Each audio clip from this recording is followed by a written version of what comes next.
like to call the March 8th, 2012 meeting of Williamsburg City Council to order.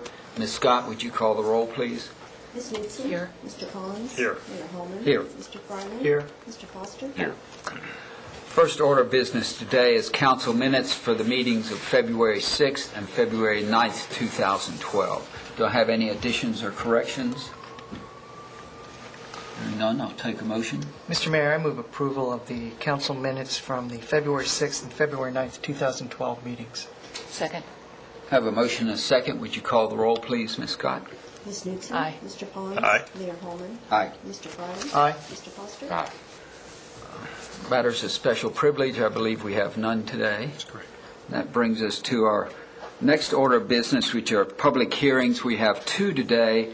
The first public hearing is PCR 12-01, 12-02, 12-03, request of Mark Wright for a rezoning and special use permit to establish a Hertz rental car business at 1441 Richmond Road, proposed ordinance 12-02 and 12-03.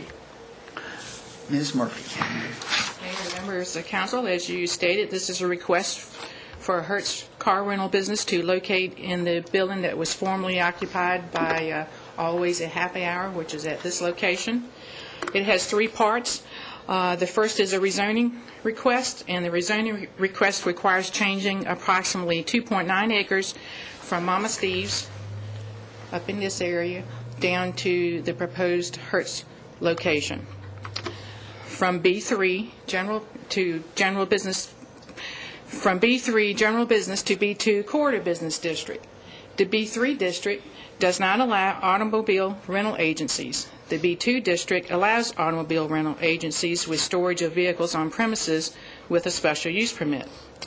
The B2 district is designed to apply to commercial corridors and is in place from Richmond Road, west of Ironbound Road, Capitol Landing Road, 2nd Street, York Street, and the Jamestown Road 199 area. The B3 district is intended to apply to the more urban, mixed-use areas around Monticello and Williamsburg shopping centers. The Midtown planning area that will study this area for the 2012 comp plan update only includes Richmond Road from the Williamsburg shopping center to Bypass Road. This section of Richmond Road from Bypass Road to Ironbound Road is more related to corridor commercial land use than it is to the general commercial urban mixed use as shown in the current comp plan. The requested change to B2 zoning designation for a portion of the area between Bypass Road and Ironbound Road is more in keeping with the existing and future character of the area than the existing B3 zoning. The second part is a text change to reduce the front setback requirement from 35 feet to 15 feet in this area. The existing B3 district requires a front yard of not less than 15 feet, and the B2 requires a front yard of not less than 35 feet, except for lots fronting on Parkway Drive, Penniman Road, and 2nd Street, which has a front yard of not less than 15 feet. Both districts require a 10-foot side yard and 15-foot rear yard for commercial uses. Although the existing and future land use in this area is more consistent with the B2 corridor business district, the setbacks in the area between Bypass Road and Ironbound Road, particularly on this side adjacent to the railroad, do not meet the B2 district's 35-foot setback requirement. A similar situation existed on 2nd Street when the zoning was changed from B3 to B2 as part of the implementation of the 2006 comp plan. To remedy that situation, a 15-foot setback was implemented for Parkway Drive, Penniman Road, and 2nd Street. The same solution is proposed along this section of Richmond Road, which keeps the 15-foot setbacks in place.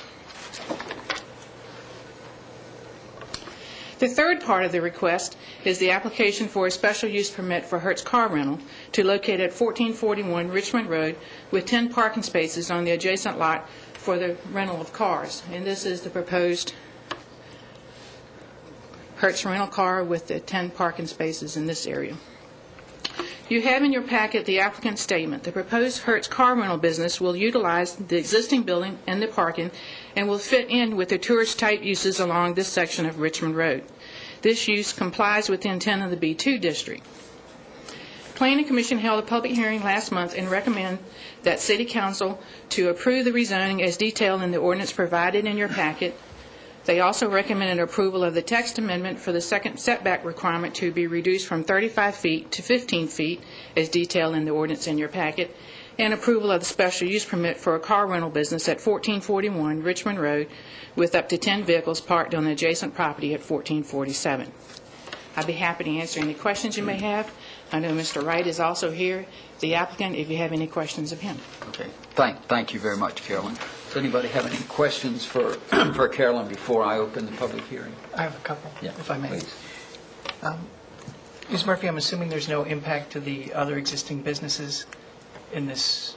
That's correct. What Okay. we were looking to rezone is this section because the applicant owns those properties, and that would connect Keep to it B2. consistent throughout the...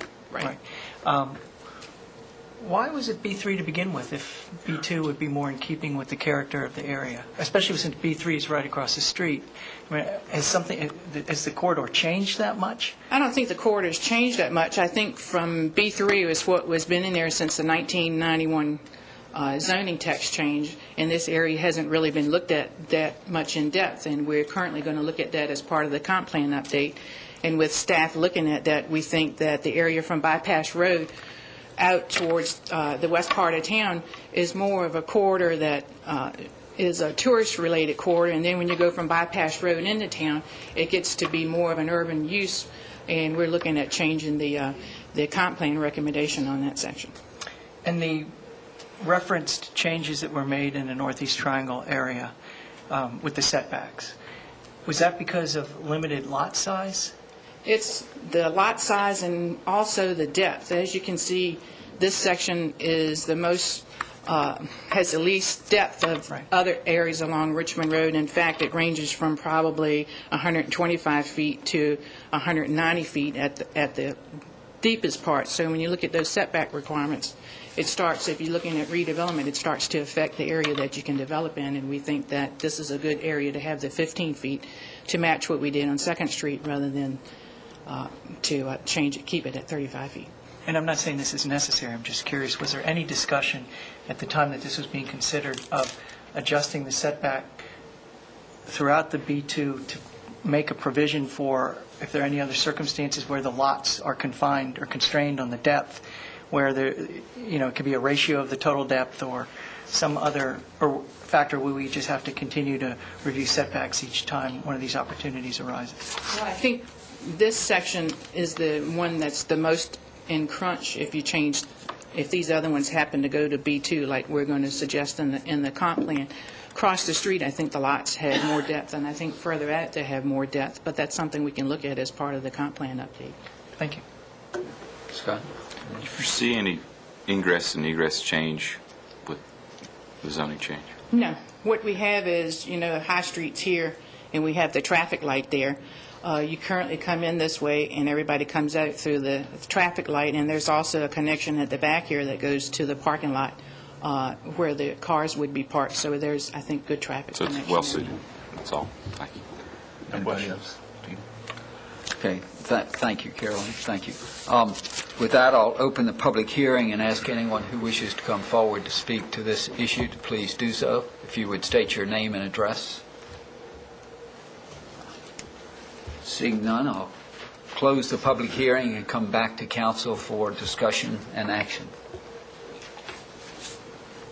I think it's a fine idea. I think it's consistent with the character, the neighboring zoning. It also allows a business that would be beneficial to the community. I mean, we have limited opportunities for car rentals to begin with, so I'm in favor. As am I. Yeah. I think it's Okay, with that, I'll take a motion. Do we need to address these separately? You can address them all in one motion. One motion, okay. Okay, Mr. Mayor, I move to approve proposed ordinances 12-02 and 12-03. second. I have a motion and a second. Would you call the roll, please, Ms. Scott? Ms. Newton. Aye. Mr. Pons. Aye. Mayor Holman. Aye. Mr. Farley. Aye. Mr. Foster. Aye. Our second public hearing for the day is PCR number 12-0004. I'm sorry, may I interrupt? Yes. I want to make sure that you also have voted on this I'm sorry. Never mind. Okay. We okay to go? Yes, I'm sorry, Mr. Mayor. Thank you. Okay. This is 12-004, request of the Colonial Williamsburg Foundation to revise the sign regulations for the Art Museum of Colonial Williamsburg, proposed ordinance 12-04. Mr. Nestor. The Colonial Williamsburg Foundation is requesting a revision to our sign regulations to allow the installation of 264 square foot monument signs facing Francis Street. You see here numbered 1 and 2 in front of the public hospital, and the installation of a 100 square foot banner sign on the southwest corner of the museum, which is right here. To implement this, in addition to text changes, it will require moving this lot from the Colonial Williamsburg Historic Area Sign District to the Downtown Sign District. And the new regulations for the museum and art gallery signs will then be in that Downtown Sign District portion of the zoning ordinance. Colonial Williamsburg states in its application that the museum space here was designed to be largely underground and behind plain walls so as not to distract from the historical reconstruction of the public hospital. An unfortunate consequence is that the visible building does not appear to house state-of-the-art museums that showcase an important array of collections. This reality has resulted in some referring to the museums as the best-kept secret in Williamsburg, an assessment which enhanced signage for the museums will help remedy. So looking at the proposed regulations, this would create two categories. One would be museums or art galleries with a floor area of less than 75,000 square feet, which would keep with the standard sign allowances in the Downtown Sign District, 12 square feet for a freestanding sign, and one 15-square-foot building-mounted banner sign would be allowed. For museums and art galleries with a floor area of 75,000 square feet or greater, which this, of course, qualifies for, you would be allowed to have one monument sign for each public street frontage with no more than 2 signs facing the same public street with a 64 square foot maximum sign size, and that's what you see here. For the purposes of showing how this would look, they did first a paste up on a photograph showing the sign, but then actually built a mock-up of one of the signs and placed it in the yard for several months, so you got a really good idea of how that would relate to the area.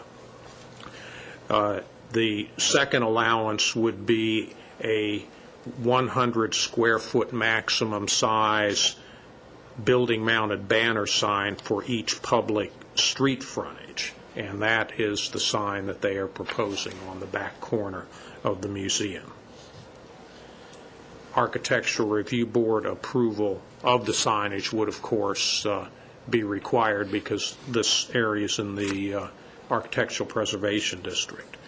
In addition to the signage on the lot, 9 banner signs are proposed to be hung from street light poles. These are in the city right-of-way. They're not regulated by the city zoning ordinance, but approval by the city manager is required.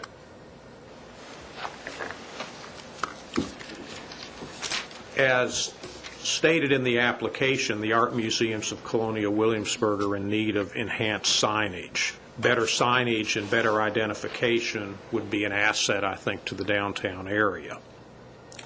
The 2 3/4 acre yard in front of the public hospital, some of which you see in this photograph, is a unique part of the downtown area. The public hospital is set back 260 feet from Francis Street. This creates an entirely different setting than we have for Merchant Square onto Gloucester Street or for the deli area on Scotland Street and Richmond Road that are also in the downtown sign district. The important issue to think about when we look at signs and the size of signs is how it fits in with the character of the area. And I think, as you can see from this picture of the mock-up sign, the size of the sign appears to be appropriate for this location, and the ordinance is very narrowly drafted so that this would be the only facility in a downtown sign district that is eligible for the increased signage. It's the only facility that has such a huge yard area in front of it, so those work together. The other museum gallery in the downtown area, this Century Gallery on North Boundary Street, would be allowed, like it is now, to have a 12 square foot freestanding sign, and its relation to the streetscape is similar to the businesses in the Merchant Square area, which are also allowed to have a 12 square foot sign. Staff recommended approval to Planning Commission. Planning Commission held its public hearing on February 15th. One citizen spoke. Planning Commission recommended to City Council by a vote of 6-0 that the proposed changes to the text of the zoning ordinance be approved. The council action required to approve this request would be to approve proposed ordinance 12-4. Thank you, Mr. Nestor. Before I open the public hearing, are there any questions for Mr. Nestor? I just have one comment. Yeah. As an employee of the Colonial Williamsburg Foundation, I will refrain from commenting or discussing this matter and abstain from any vote. Any questions? Go ahead. Yeah, go ahead. Reed, can you talk a little bit about the existing ordinance, why it is what it is, that limits it to 12 square feet? And then also, can you speak to, I know in other districts we have ordinances that only allow 3 colors on a sign, and how that relates to what we've proposed here? The downtown sign district, we have a downtown sign district and a corridor sign district. Corridor sign districts like out along Richmond Road, for example. The downtown sign district was designed to take into consideration the character of the downtown area, and I think really the character setting part of the downtown area is Merchant Square with the 12 square foot signage. So we designed that district to really encourage more of the same type of signage that we had. It was also with the thought that you could do with, since these are more pedestrian oriented, you could do with smaller signage. And I mean, that's what led to those specific regulations. But I think, there are always in districts some exceptions to the rule that you can take care of with some ordinance modification. We did something similar pertaining to large shopping centers in the corridor sign district, where if you have a certain amount of street frontage, you're allowed to have a larger sign and more signs. Sort of much the same as we're looking at this, that this is a special location where additional signage would be justified. And can you speak to the rationale of limiting colors, the number of colors on signs in the corridor districts, and how that's different here? The limitation of colors for signage, that is not part of the sign district regulations. It's part of the Architectural Review Board's design review guidelines. And there's a basic limitation of 3 colors. There can be for accent pieces on the signs, they can approve more than 3 colors on a case-by-case basis. Carolyn could probably provide more information on the sign color issue if you'd like. But this district is in a design review district, ARB. It's in the Architectural Preservation District, and all of the signs you see here have not been before Architecture Review Board. So if this would be approved, they would have to submit their signage to the Architecture Review Board. And so that this could potentially be an issue. I mean, there's, not that I have a problem with the proposed sign as it looks, but, I mean, it could be an issue down the road with the number of colors on the sign. That would need to be resolved by the board. Okay, thank you. Yeah, Judy. Thank you. Reed, I have just a couple of questions. The banners on the poles, are those permanent? Do they change as the collection or as shows change? Those, yeah. I think as they're presented here, I believe that those are tied in with specific exhibits, so those could change with the exhibits. I think much the same as for commercial areas where you have the same type of signage, they change with the seasons. Okay. And then the large sign on the back of the building, the one that's the banner that's on the building, there's no entrance back there. Is that correct? So There's no public entrance back there. Does it tell you to go round to the front? I mean, I've had this problem with the Arts Museum myself, so I'm all for signs because it's sometimes hard to figure out where you're going. But, I mean, does that sign give you the idea that maybe there's an entrance there because the sign is there? I don't know. That may be a question for the applicant later. I've just one other for Reed, and then we can deal with that. We have a letter from a citizen who also, speaking of the ARB, happens to be a member of the ARB. And his contention in the letter we got is that there could be a lot more, the scope of the ordinance says that there could be more than the signs that are being proposed that are being talked about right now, that we would open it up to even more signs. There could be 4, he says. That's correct, because the way the ordinance is written is 1 sign per street frontage. So this could allow more signage that is being proposed at this time. It could allow more flexibility in the case the museum is expanded in the future. Okay, thank you. Is that limit of 1 per street front, is that consistent with what we do in other areas and with other signs? Well, the general regulation for a freestanding sign is 1 per lot. For shopping centers with large amounts of frontage, you could have a maximum of 3 for each specific frontage, and they could be larger if you reduce it from 3 signs to 2 signs. So there are other instances where we... So this is not inconsistent with what we've done in other situations. Okay. And any further questions for Reed at this point? If not, thank you, Reed. With that, I'll open the public hearing and ask anyone who wishes to speak to the issue to please come forward. If you would state your name and address.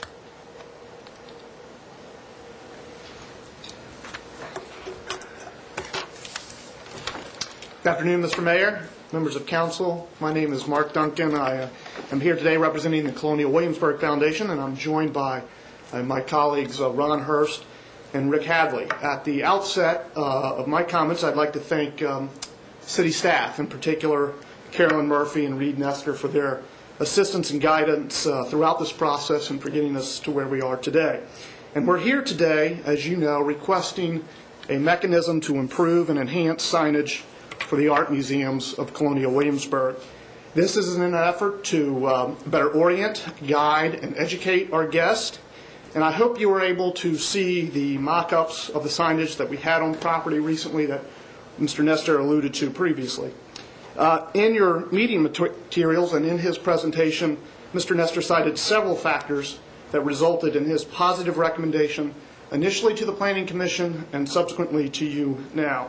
Now, I'm not going to disagree with any of those, but I want to add one of my own, and I think it's a compelling reason, and it stems from my personal experience. It's an anecdote that repeats itself every time I escort a first-time guest to the museums of Colonial Williamsburg, and that includes guests who are residents of the city of Williamsburg and the historic Triangle community. And it begins as we walk through the doors of the public hospital. I can immediately sense my guests aren't quite sure where they're going. And as we walk down the stairs that sense of skepticism only grows. But as we turn right at the bottom of the stairs and proceed through the entryway corridor, they're greeted by Charles Wilson Peele's portrait of George Washington and all that surrounds it. And that's when they usually stop dead in their tracks and look at me and say, wow, I had no idea this was here. For me, it's become a bittersweet experience. It's wonderful to be part of this moment when skepticism gives way to discovery, but it's also a letdown when you realize that many of our guests, including local residents, aren't aware of this opportunity. This experience is instructive of the challenge we face with the museum space. It's noted by a single entryway door through the public hospital of 1773, a building that was designed to accurately represent its 18th century predecessor. And what we also feel is insufficient signage on the lawn. Now, a member of the Planning Commission characterized the current signage as dinky. Now, we would normally take offense to that characterization, but it's a characterization that we unfortunately acknowledge.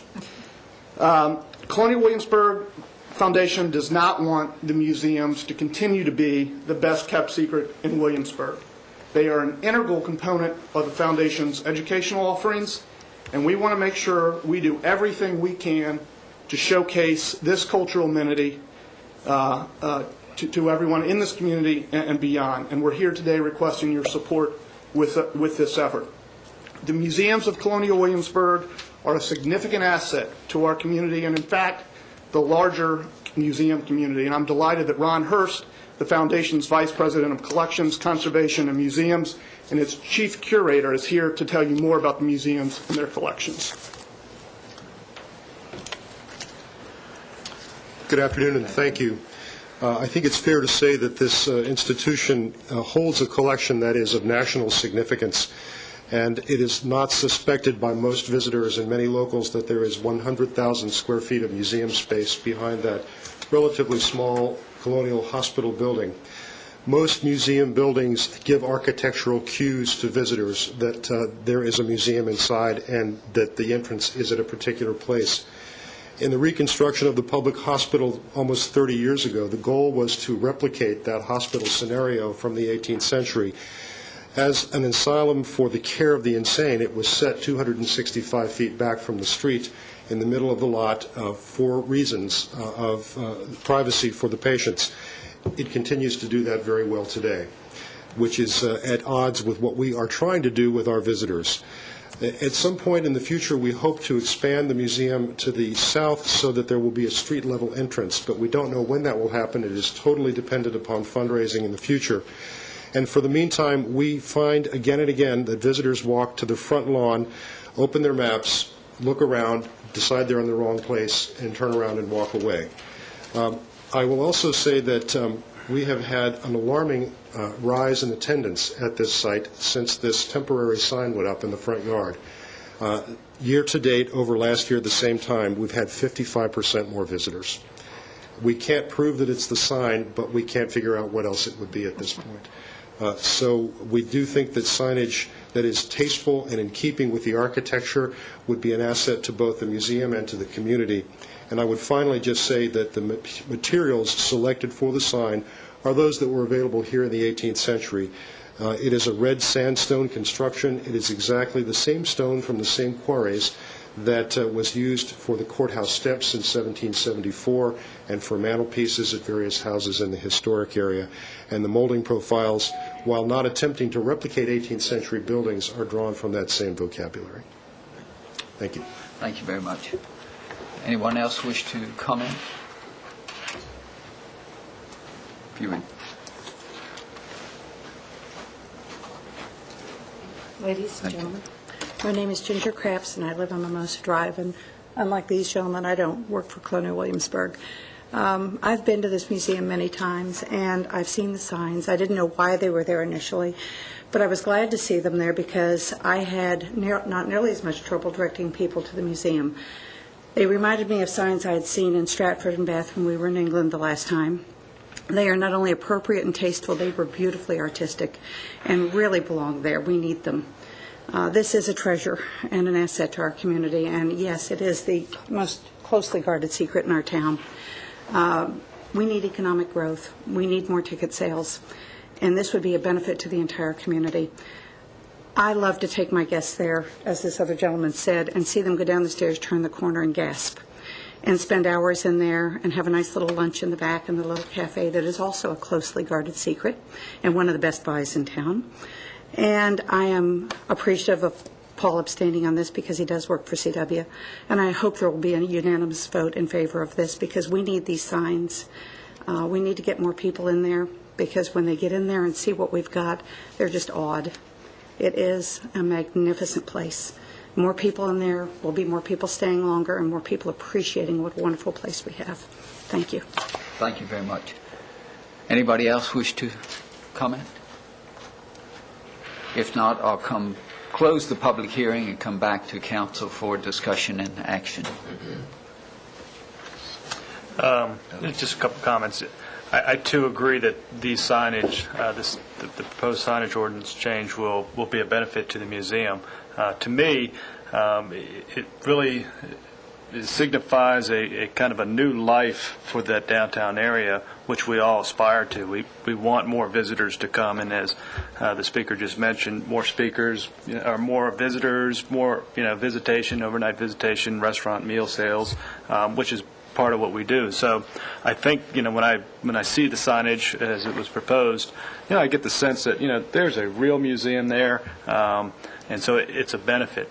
I guess my concern is the implication. For years we've had a very regimented sign ordinance throughout the city and the design review guidelines, as Reed just talked about, and this is a departure from that. And my concern is maybe the implication that we do things specifically for Colonial Williamsburg that other businesses don't have the opportunity to. Every business in the city would love to draw more attention to themselves via signage, but we hold them to a standard sometimes that they are not comfortable with, and so there is that rub there, and so that's just a concern I have, but I support this. I can add to the anecdotes. I walk there probably almost every day, and I can't tell you the number of people I have discovered all around those buildings looking for the entrance, and I always sort of describe how to get there, and then they sort of look at me, are you really sure that's the way to get there? But then they go off, and I hope they find the way to do that. I think, again, this, Doug, to your point, I think that this is not inconsistent with the way we treat signage in other areas, and while it is subject to ARB review, there tends to be a fair amount of flexibility as need be with that review. So I think that's something to keep in mind as well. Scott? To this point, is there any point in the comprehensive plan process where we're going to look at our standards for, I know you mentioned we're going to look at standards for materials on residential homes, or signs? What we've said, the comprehensive plan will not go into this level of detail. The comprehensive plan could recommend policy changes in general, and then out of that, or consideration should be given to. But generally, right now we're in a comprehensive plan period. That is followed by an implementation period, and during that time, we'll typically look at ordinance changes that relate to what the comprehensive plan just recommended. So the answer is maybe. It depends what comes through the comp plan. But I think, may I follow up? I think also there's certainly been ongoing discussion with ARB that it's been over 10 years since we reviewed those guidelines, and I think there is a feeling that sort of once the comprehensive plan process is through, that it may be worth going back and revisiting those review guidelines in light of new materials, new changes in the community that have occurred. So I think that very well may be part of the process. This situation, like the situation with the shopping center at Quarter Path, they're two fairly unique amenities that to the city that we need to kind of help.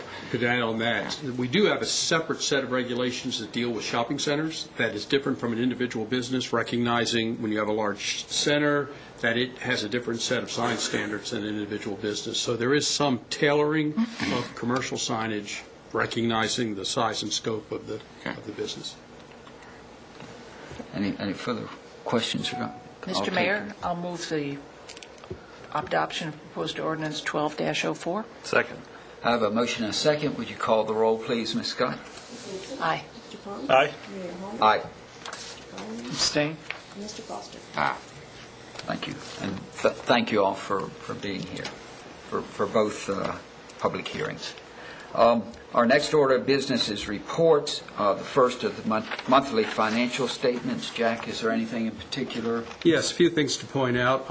On page 1, again, looking at the balance between revenues and expenditures so far this year, you'll see that on revenues, we're running very close to where we were last year, about $100,000 ahead, but very close.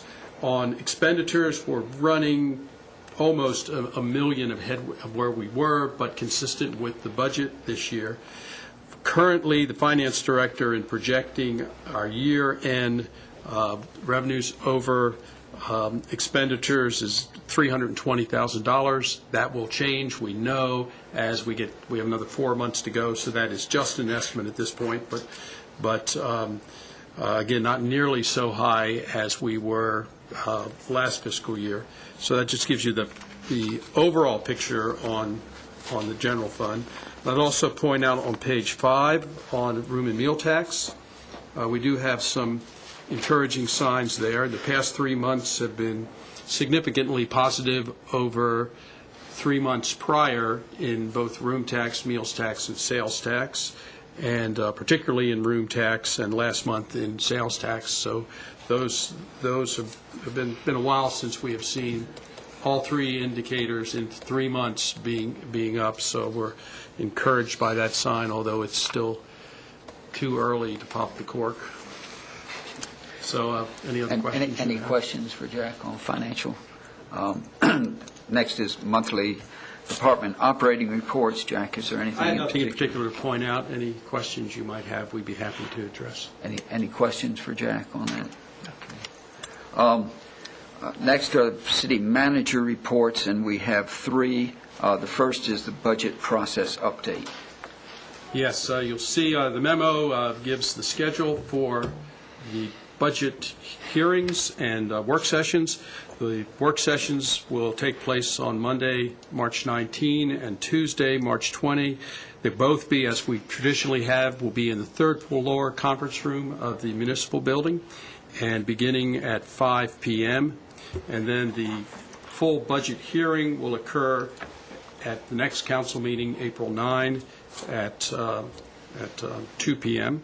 Oh, I'm sorry, April 12. And there will be further budget discussions at the April 9 work session. So budget will be available to the public a week from tomorrow, the proposed budget, and then the following week you'll begin your process. So again, your proposed budget will come out a week from tomorrow. Right. There'll be the 2 budget hearings on later in March. What is that, the 19th and 20th? Budget work sessions. Budget work sessions. And then there'll be a budget hearing at our next council meeting, which is April 12th. Okay. So I hope everyone knows that, and anyone that wants to participate in those discussions are encouraged to do so. Any questions for the city manager on the budget process? I'd like to emphasize one point. Interestingly, we almost never get any public attendance at the 2 budget work sessions, the 19th, which will take place this year on March 19th and 20th. And it's always surprising to me because it's one of the most important things we do is discuss what we're going to do with the community's resources. So I just want to emphasize that those are open to the public and people should feel free to attend. But maybe to they follow up, I mean, that draws an interesting question. Why don't people show up? Is there anything that we can do to change that? And maybe the answer is no. Well, yeah, I think the answer is probably no, because the nature of them, they're 3 hours long and gets rather detailed. But I would add that it's also a time, it's in a conference room setting, so that the various presenters that come can have a more informal discussion with council. So it is open to the public, and that's the reason why it's in a conference room rather than in this room. So I don't know if that has anything to do with it, but that's what we have scheduled. That's what we've done in the past.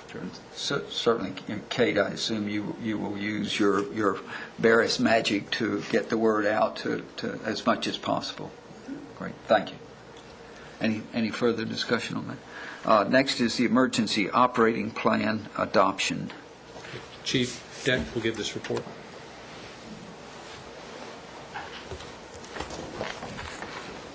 Good afternoon, Mayor Hallman, members of City Council. As you know, the purpose of the City of Williamsburg's Emergency Operations Plan is to establish policies, procedures, and set an organizational structure for response to major emergencies that impact the city. This plan incorporates operating procedures for handling emergencies which could disrupt our normal operations, things such as hurricanes, hazmat incidents, terrorist activity, and other potential disasters.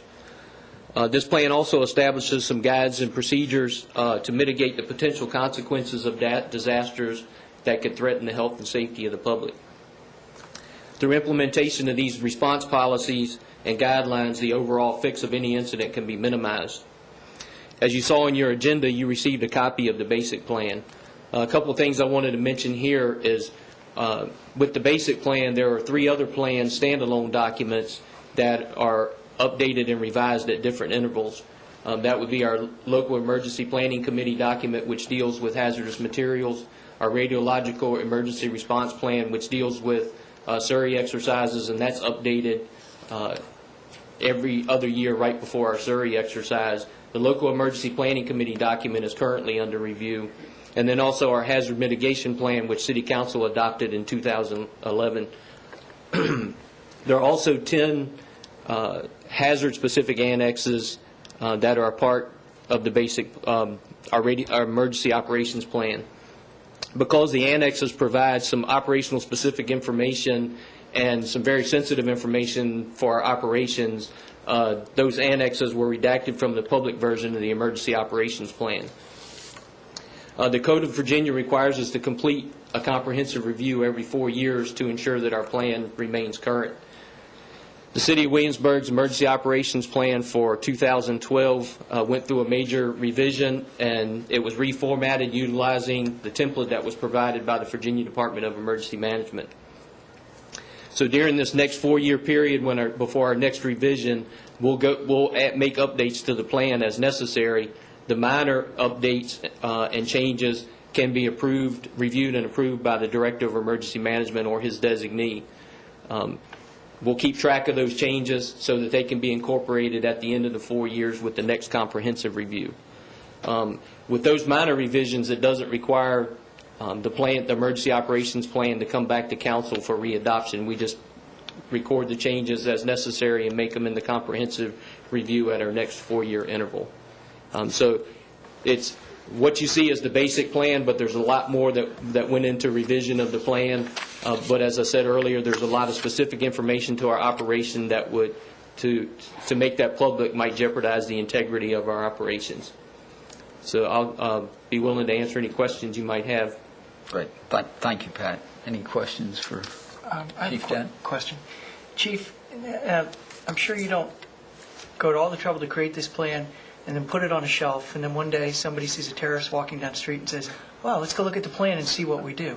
Could you talk a little bit about the ongoing training applications that are associated with something like this? Well, and especially after we've had a major revision, the revision will be distributed to all the departments. Some of our partners, College of William and Mary, Colonial Williamsburg, to ensure that they are aware of our operations. We go through all kinds of training exercises, and after we conduct those training exercises, we always look back at our plan to see if what we did in our exercise, if we found a better method or better procedure to perform whatever, address whatever disaster we were faced with.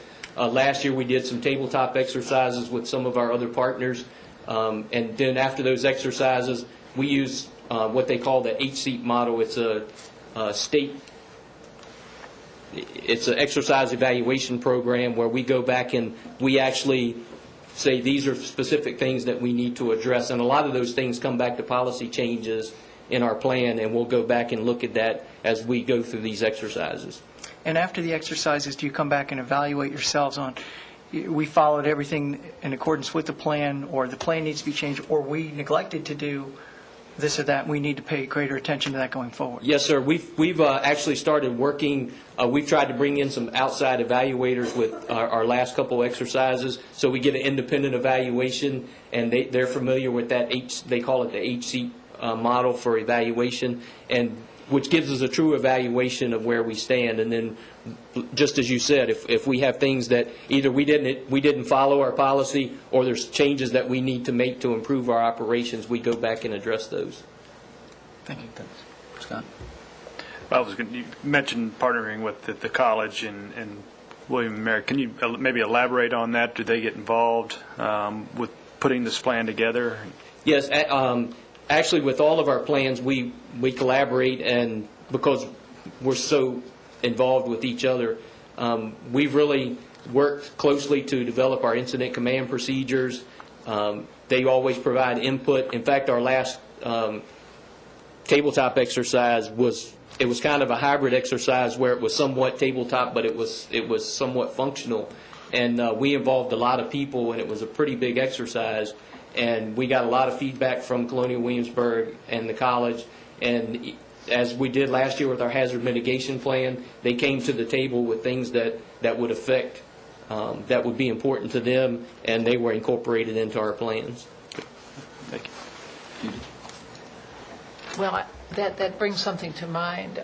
My husband is a chemistry professor, and there have been accidents over there in the chemistry labs and the physics labs. And does the college health center, he always winds up in the emergency room at the hospital instead of at the college health center. And I've often wondered if the health center does that kind of, I mean, are they part of your plan?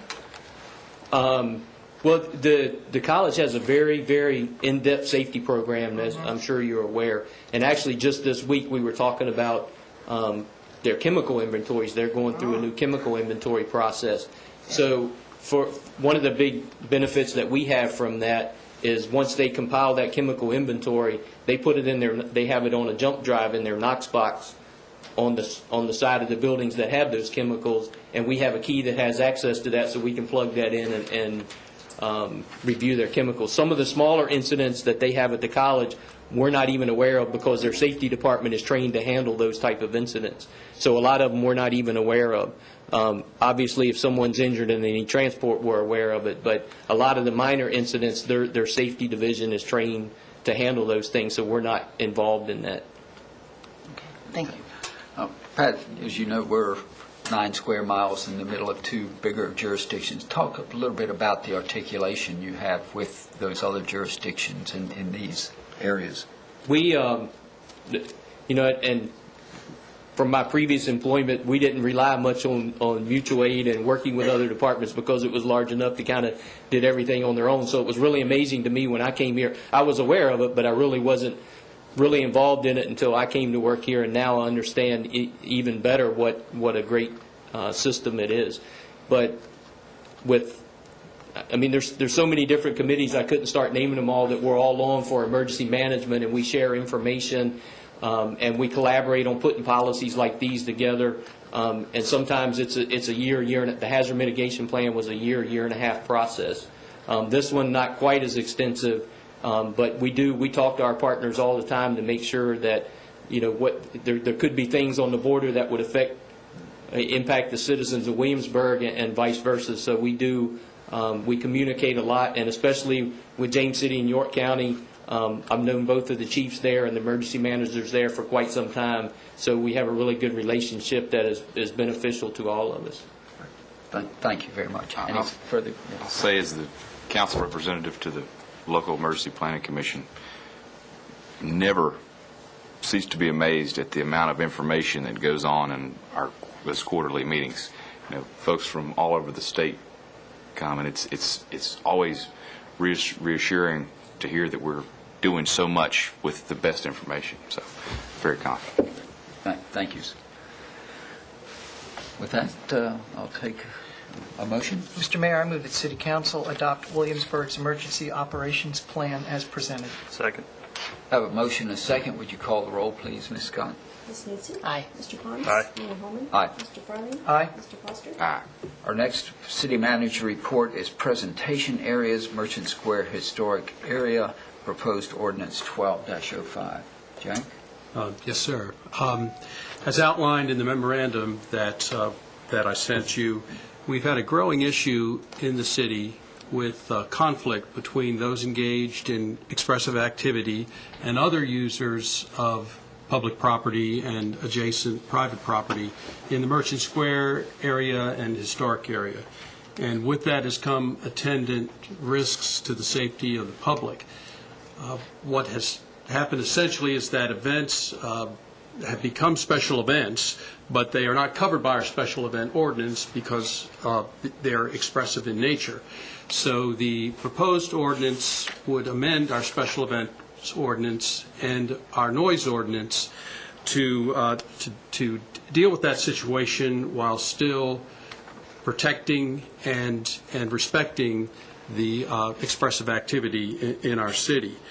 Just today, we've received correspondence that I think it would be well to give the city attorney time to review and analyze. So I would suggest that this item be postponed today in order to give the time for that.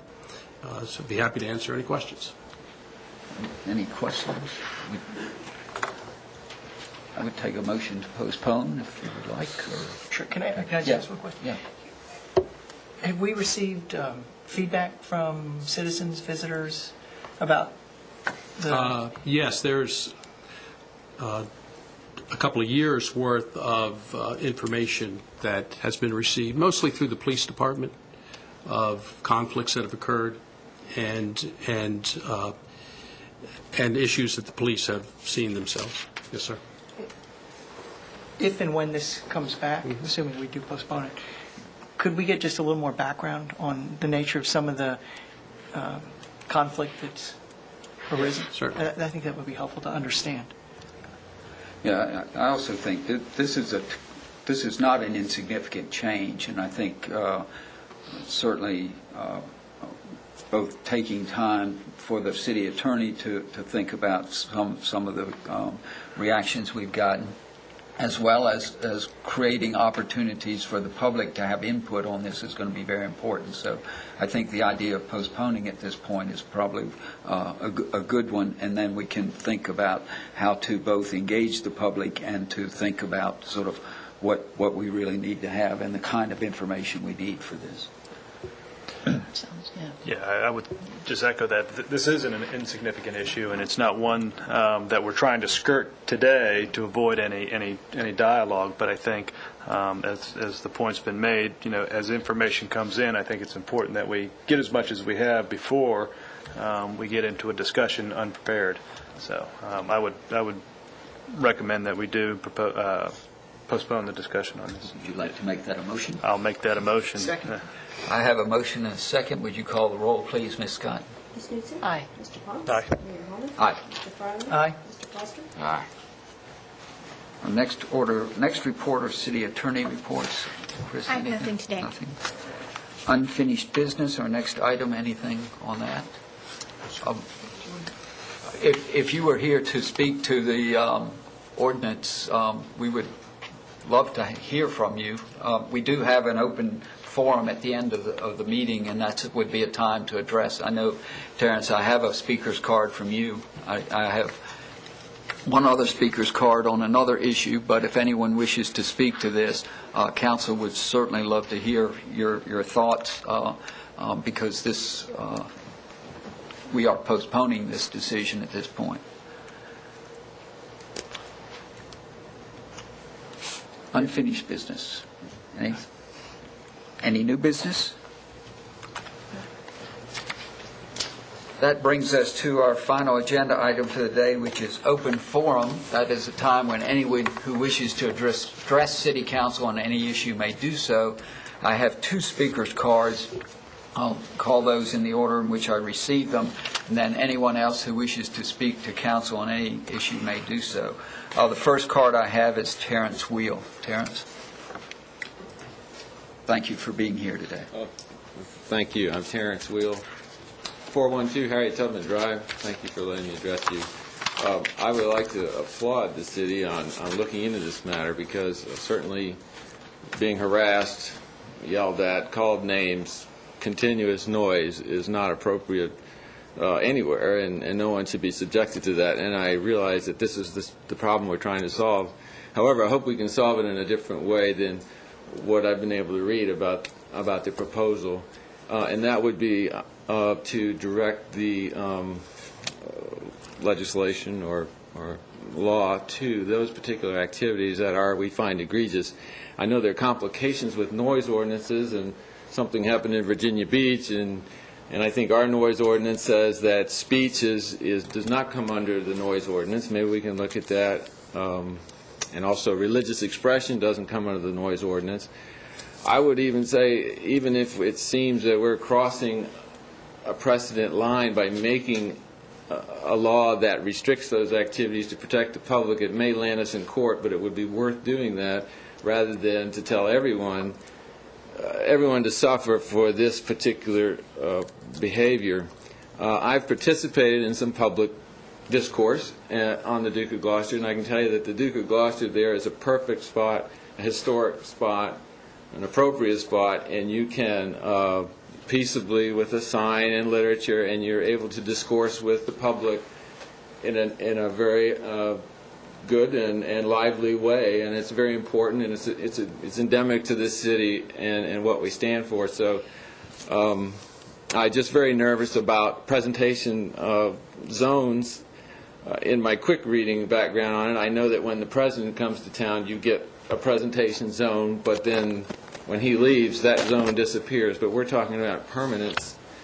And so again, if we can say harassment is illegal, yelling is illegal, and I have just two Google searches here real quick. One was a federal judge he tossed out the challenge to the New York City zoning ordinance, very much the same situation, and the judge ruled that the fact that occasional intermittent or impulsive sounds occasionally exceed the restriction, this restriction was 25 feet, is not evidence that the restriction is overly burdensome, nor is it evidence that continuous and persistent preaching at the same volume as such occasional sounds would not be excessive noise. So that was one solution. Another was, this is out of city of Madison, Wisconsin.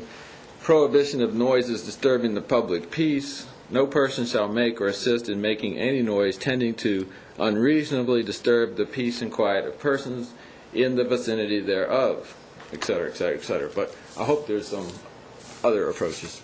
Thank you for letting me address this, and thanks to the city for taking this on. Great. Thank you, Terrence. The next speaker's card I have is Gabrielle Granger. Ms. Granger, welcome. Hello, I am Gabrielle Granger. I'm currently 16 and enrolled at Walsingham Academy as a junior, and I have come to address the issue of tour guide licensing in Williamsburg. According to the current ordinance, you must be 18 and have a high school diploma or an equivalent thereof. And if you do not have a tour guide's license, you are not allowed to be a tour guide. And I have the opportunity to be a tour guide, but I do not have the opportunity to get my tour guide's license and take that opportunity. So I propose that there be some sort of amendment to the city ordinance that would allow persons between the ages of 16 and 18 some way to get their tour guide's license. As I was saying, I'm enrolled at Walsingham Academy. I'm a member of their local chapter of the National Honor Society. I've been taking AP classes for a few years now, and history has just always been my passion. And so I was really looking forward to taking this opportunity to be a tour guide. And unfortunately, the way things are at the moment, I'm not allowed to do so. So I propose that there be an amendment made, and I have copies of my proposed amendment, which can be distributed in whichever way would be best. I can distribute them myself. If you would give them to Ms. Scott, she will make sure we get them. Thank you very much. Thank Thank you. Jack, where does that ordinance fall in the...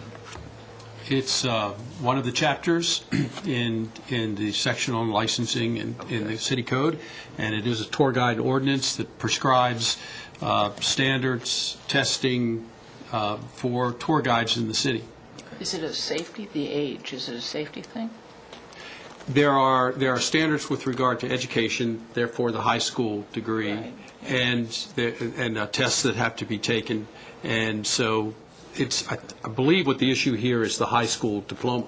I haven't looked at the ordinance lately myself, but from what you just said, that sounds like that's the issue. And the age. Okay. Well, Gabrielle, thank you very much, and we will certainly take your comments into account. Thank you. Okay, thank you. Thank you for being here. Anyone else who wishes to speak to council on any issue, please come forward, and if you'd state your name and address. Not seeing any, I will come back to council. I believe we have closed session. You're almost clairvoyant. Mr. Mayor, I move to go into closed session pursuant to Section 2.2-3711 of the Code of Virginia for the purpose of discussing one matter per subparagraph 29 regarding award of public contract involving the expenditure of public funds, which discussion in an open meeting would adversely affect bargaining of negotiation strategy of public body, and one legal matter per subparagraph 7 for the purpose of consultation on specific legal matters requiring the provision of legal advice by counsel concerning the special event ordinance. Second. I have a motion and a second. Would you call the roll, please, Ms. Scott? Ms. Knutson? Aye. Mr. Carnes? Aye. Ms. Hall? Aye. Mr. Crowley? Aye. We'll take a 5-minute recess.